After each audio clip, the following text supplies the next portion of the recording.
Bonjour à tous et bienvenue dans cette nouvelle vidéo des tutoriels Nalios. Aujourd'hui, nous allons regarder comment configurer et choisir la politique de transfert. Donc, qu'est-ce que j'entends par politique de transfert?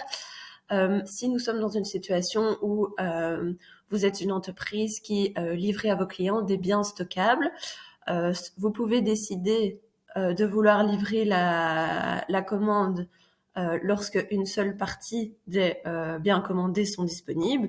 Et alors ensuite, vous avez la possibilité de soit créer des reliquats et du coup livrer la commande en plusieurs fois, à chaque fois quand les produits sont disponibles, ou alors de n'expédier que quand tous les produits sont disponibles afin d'économiser du transport, par exemple. Donc d'où ça s'appelle la politique de transfert ou la politique d'expédition. Et je vais vous montrer un peu les configurations et les endroits qui peuvent influencer cette méthode. Donc, si nous allons d'abord dans les paramètres de l'application stock, vous avez ici la politique de transfert. Et donc là, vous avez deux possibilités, soit de livrer les produits dès qu'ils sont disponibles avec des reliquats. Donc ça, c'était la première option. Donc dès que j'ai des produits en stock, mon bon de livraison est considéré comme prêt à partir, même si je n'ai pas toute ma commande complète. Et livrer tous les produits en une fois, ça c'est quand j'attends d'avoir l'entièreté de mon stock, enfin l'entièreté de la commande qui est en stock et donc prête à partir. Pour le premier exemple, nous allons laisser celle-ci. Ensuite, la deuxième chose que je voulais vous montrer était au niveau des types d'opérations, car une configuration dessus va aussi avoir un lien avec le statut de notre transfert. Donc pour ça, nous allons dans les types d'opérations. Dans cette base de données ici, nous réalisons la livraison en deux étapes, à savoir que nous avons un picking, donc la préparation de la commande, et ensuite la livraison. Et donc, étant donné que le picking est la première étape, il faut ici regarder la méthode de réservation. Et donc, la méthode de réservation, c'est le moment où le planificateur, donc l'action planifiée de réservation du stock, va se déclencher.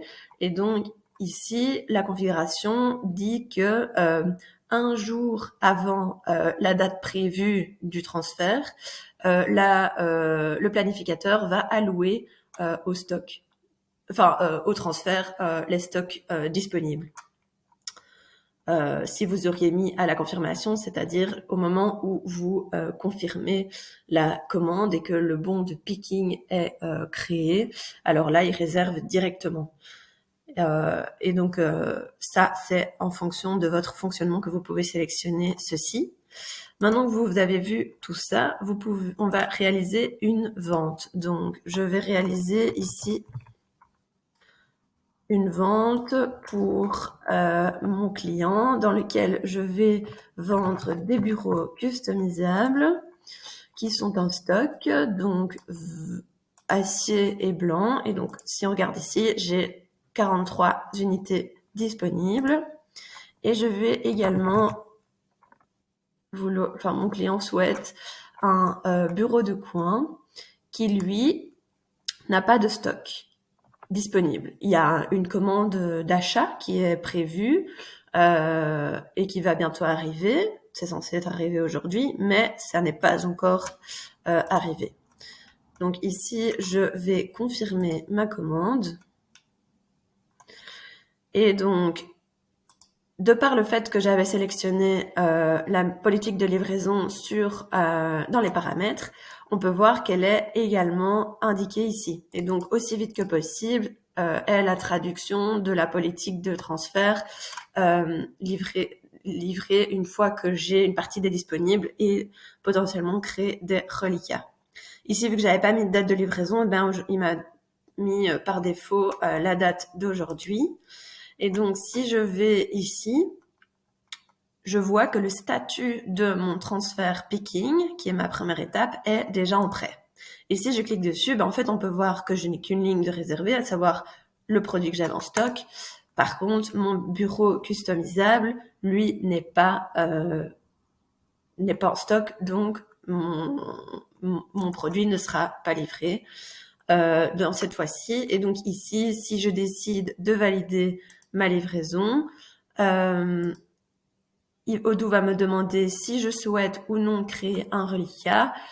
Ici, je vais vouloir créer un reliquat et je pourrais passer à la suite de ma livraison.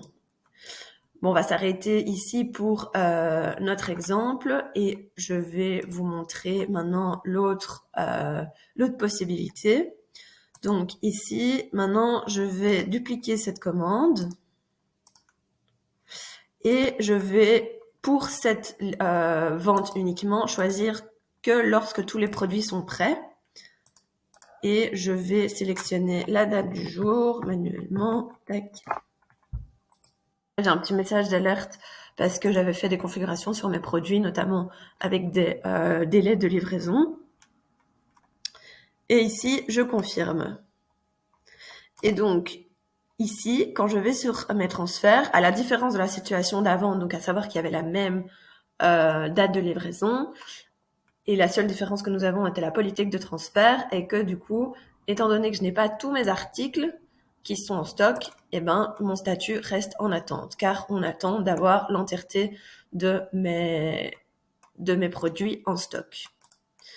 Je vais maintenant aller faire une réception. Donc ici, j'ai ma commande qui avait commandé les produits et j'ai ma réception ici qui vient d'arriver par chance. Je valide ma réception. Et maintenant, nous allons retourner dans la commande.